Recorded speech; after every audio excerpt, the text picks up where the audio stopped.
आजकल थोड़ा बहुत पैसा किसी पे बढ़ जाता है तो देश में फैशन चल गया है कि हम बड़े कैसे प्रमाणित हों सबके बीच में, तब अपने पुत्र पुत्रियों को हम विदेश भेजते हैं पढ़ने के लिए है? और फिर बड़े गौरव से कहते हैं हमारा बेटा लंदन में पढ़ रहा है, वहाँ मॉस्को में पढ़ रहा है, जर्मन में पढ़ रहा है, अमुक विश्वविद्यालय में पढ़ रहा है।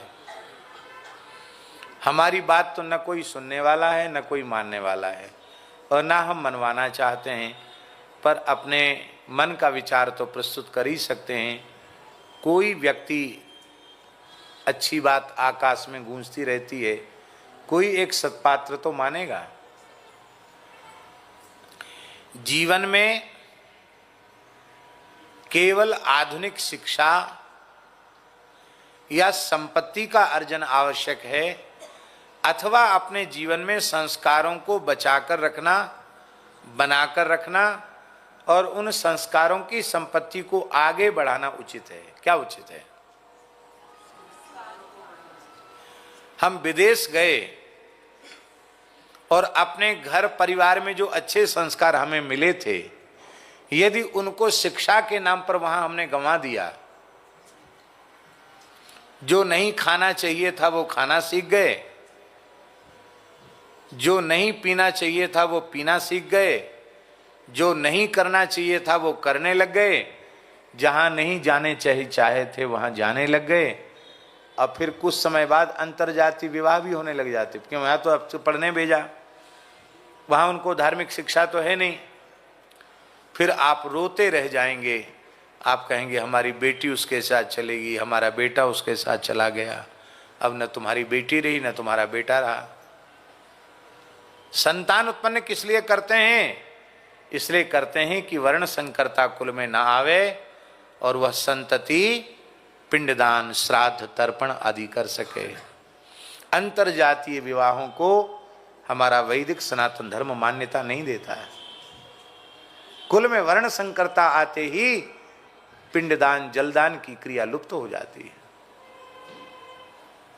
तो आप अपनी वास्तविक पूंजी संस्कारों को दांव पर लगाकर, उसको गंवाकर आपने कोई ऊंचा पद प्राप्त कर लिया या कुछ संपत्ति इकट्ठी कर ली, तो आपके हाथ में क्या लगा? आपने जो हासिल किया वो सब यहीं का यहीं रह जाने वाला है और बाद में आपकी कोई याद करने वाला नहीं है। और जो कुछ आपने अशास्त्रीय कर्म किए हैं, स्वेच्छाचार किया है, उसका परिणाम नरक में भी मिलने वाला है और फिर जब जब जन्म होगा तब भी मिलने वाला है। तो आपको लाभ हुआ कि हानि हुई?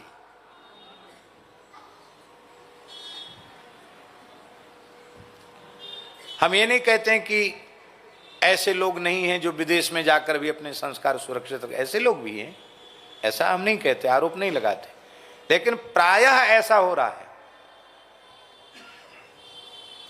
अब वैसे हिंदुओं में संख्या कम हो रही है क्योंकि विश्वम्भर खुद ही बन गए हैं, भगवान पर भरोसा नहीं है।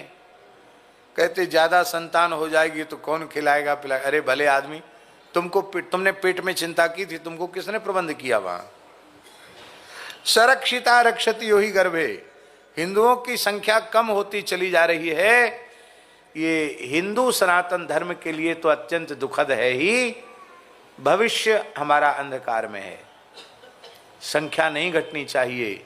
हिंदू संगठित रहेगा, हिंदू जब तक बहुसंख्यक रहेगा तब तक पूरे संसार में हमारी प्रतिष्ठा रहेगी, हमारी मान्यता रहेगी।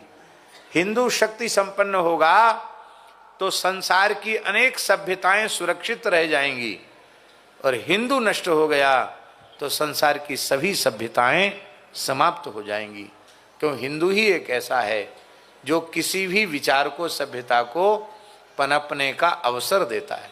दूसरी सभ्यताएं तो कत्लेआम करके और फतवा जारी करते हैं, उनके पास तो दूसरा कोई है ही नहीं। बहुजन हिताय बहुजन सुखाय वसुधैव कुटुंबकम की जो पवित्र भावना है, उसको लेकर जीने वाली कोई सभ्यता है तो भारतीय सनातन हिंदू सभ्यता है। इसलिए इस सभ्यता का कमजोर होना बिल्कुल भी ठीक नहीं है। और बुरा मत मानना, मान जाओ तो मान जाओ, हमारा कोई घाटा नहीं है। बुरा मानोगे तो हमको नहीं बुलाओगे, नहीं बुलाओगे मेरे ऊपर सबसे बड़ी कृपा होगी।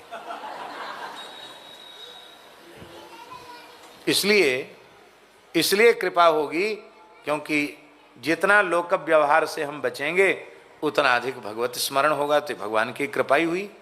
ये कोई घाटा तो नहीं, तो बहुत मुनाफे की चीज है। हिंदुओं में भी ब्राह्मणों की संख्या बहुत तेजी से घट रही है और वैश्यों की संख्या भी बहुत तेजी से घट रही है। आप अनुपात देखो, अपने माहेश्वरी समाज का अनुपात देखो तो कितनी संख्या घट रही है, घट रही कि नहीं घट रही?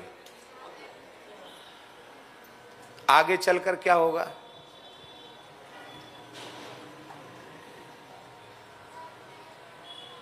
इसलिए नहीं, संख्या घटनी नहीं चाहिए। घर में ठाकुर सेवा, संत सेवा, अतिथि सत्कार, गौ सेवा सब होता कब तक रहेगा? जब तक आपका वंश खूब फलता फूलता रहेगा।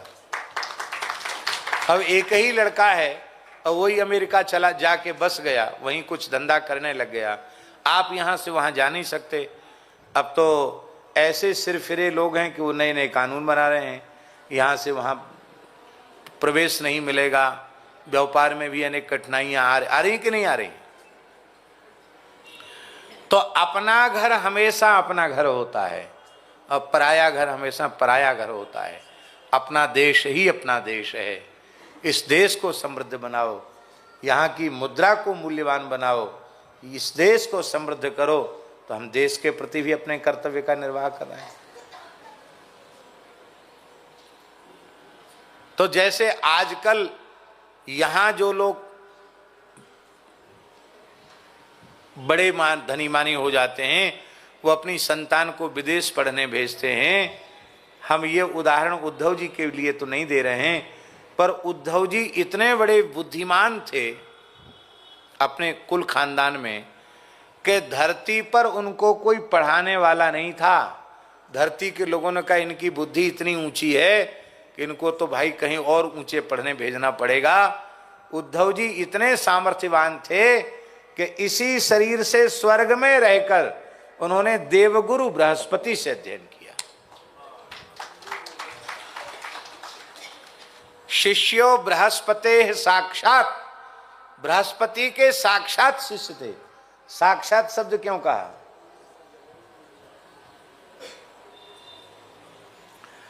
आपने श्री रतन मोहन जी से संगीत सीखा और श्री रतन मोहन जी ने पंडित जसराज जी से सीखा, तो परंपरा आप जसराज जी के शिष्य हो गए, प्रशिष्य हो गए, क्योंकि उनका ज्ञान उनको, उनका ज्ञान आपको मिला।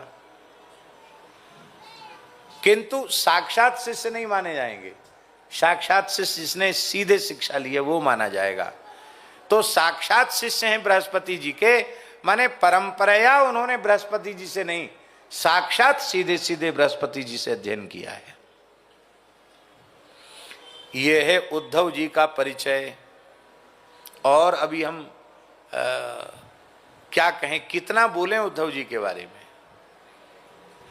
और उद्धव जी का परिचय है कि उद्धव नाम का कोई व्यक्तित्व सामान्य व्यक्तित्व नहीं है। उद्धव जी के रूप में स्वयं श्री कृष्ण है। आप लोग कहेंगे ऐसा कैसे आप बोल सकते हैं कि उद्धव जी के रूप में श्री कृष्ण है?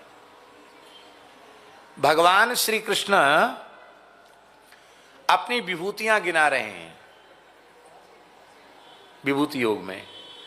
तो भगवान श्री कृष्ण बोल रहे हैं वृष्णि नाम उद्धवश्चास्मि, वृष्णि वंशियों में मैं उद्धव हूं। और पांडवा नाम धनंजय, पांडवों में मैं अर्जुन हूं और वृष्णि वंशियों में मैं उद्धव हूं। माने उद्धव के रूप में मैं ही हूं, ये श्री कृष्ण कह रहे हैं। खुल के हम कहें तो भगवान श्री कृष्ण ही एक रूप से उद्धव जी बने हुए। और आगे भगवान कह रहे हैं उद्धव जी के बारे में कि उद्धव मुझसे अणु मात्र भी कम नहीं है। कितने? भगवान के समान कौन हो सकता है? न त्वत्समोस्तिभ्यधिकः कुतोऽन्यः। गीता जी में लिखा है, अर्जुन कहते हैं कि हे प्रभु, आपकी समता करने वाला कोई नहीं है, तो आपसे अधिक तो कोई हो ही कैसे सकता है?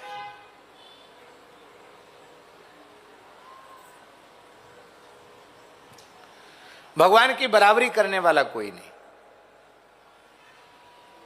भगवान के जैसे केवल भगवान है। और वे ही भगवान कह रहे हैं कि उद्धव, तुम मुझसे अणु मात्र भी कम नहीं हो। माने जो मैं हूं वही तुम हो। आप लोग कहेंगे भगवान ने ऐसी बड़ाई में कह दिया होगा। प्रैक्टिकली, प्रयोगात्मक रूप से ये बात सिद्ध नहीं हो सकती। तो हम आपको प्रमाण दे रहे हैं। प्रयोगात्मक रूप से भी ये देखने में मिलता है कि उद्धव जी साक्षात श्री कृष्ण हैं। कैसे? बद्रिकाश्रम कौन कौन गया? बद्री नारायण कौन कौन गया? आप लोग सब गए बद्री नारायण? माता जी भी गई है। बद्री नारायण में बद्रीनाथ भगवान है और दूसरी बद्री नारायण जी की उत्सव मूर्ति है। क्या है? अच्छा, अब एक बात बताओ, आप लोग बद्रिकाश्रम गए तो बताओ, उत्सव मूर्ति के रूप में कौन है? बद्रीनाथ जी की उत्सव मूर्ति के रूप में उद्धव जी हैं। अब जो भगवान कह रहे हैं ना, अणुमात्र कम नहीं, इसका अर्थ यही है कि श्री उद्धव जी भगवान के स्थान पर पूजित हो रहे हैं। सारे उत्सव उद्धव जी के होते हैं, अभिषेक उद्धव जी का ही होता है। और जब ऊखी मठ में शीतकाल में जब पटबंध होते हैं तो पूजा किसकी होती है? 6 महीने किसकी होती है? 6 महीने पटबंध होते हैं, उद्धव जी की पूजा होती है। तो आज भी आप बद्रिकाश्रम में जाकर देख लो, भगवान ने जो कहा कि उद्धव मुझसे अणुमात्र कम नहीं है, इसका प्रयोगात्मक स्वरूप वहां जाकर दिखाई पड़ेगा। अब कह ही रहे हैं तो एक बात और कह देते हैं। उद्धव जी भगवान के इतने प्रिय हैं कि भगवान उद्धव जी के संबंध में कह रहे हैं, न तथा में प्रियतमः आत्मयोनिर्न शंकरः न च संकर्षणः न श्रीर नैवात्मा च यथा भवान। बड़ा प्यारा श्लोक है ये भागवत जी का। भगवान कह रहे हैं, न तथा में प्रियतमः आत्मयोनि। हे उद्धव, मुझे अपने साक्षात पुत्र ब्रह्मा जी भी उतने प्रिय नहीं है। देखो, अपना बेटा कैसा ही हो, बिना पढ़ा लिखा हो, रूपवान हो, कुरूप हो, चाहे जैसा हो, पर पिता के लिए वो सबसे श्रेष्ठ होता है।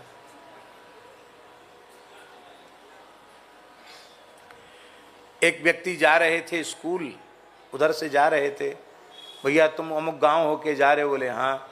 बोले इस गांव के बाहर एक स्कूल है, मिडिल स्कूल है, माध्यमिक पाठशाला है, हमारे बच्चे के लिए कुछ खाने का सामान ले जाना। क्या है? बोले कुछ नहीं, घर में उत्सव था, बढ़िया अधोटा दूध की खीर है और मालपुआ है, मलाई के मालपुआ हैं और खीर है। आप लोग समझते हैं ना, मलाई के मालपुआ और खीर। बोले तो हम तो आपके लड़के को पहचानते नहीं हैं। अरे बोले स्कूल में जो सबसे सुंदर लड़का है वही हमारा है, यही परिचय। बच्चों को सबको देख लें, जो सबसे खूबसूरत हो वो हमारा लड़का है। तो वह व्यक्ति अपने बच्चे को मालपुआ खीर देके चला आया।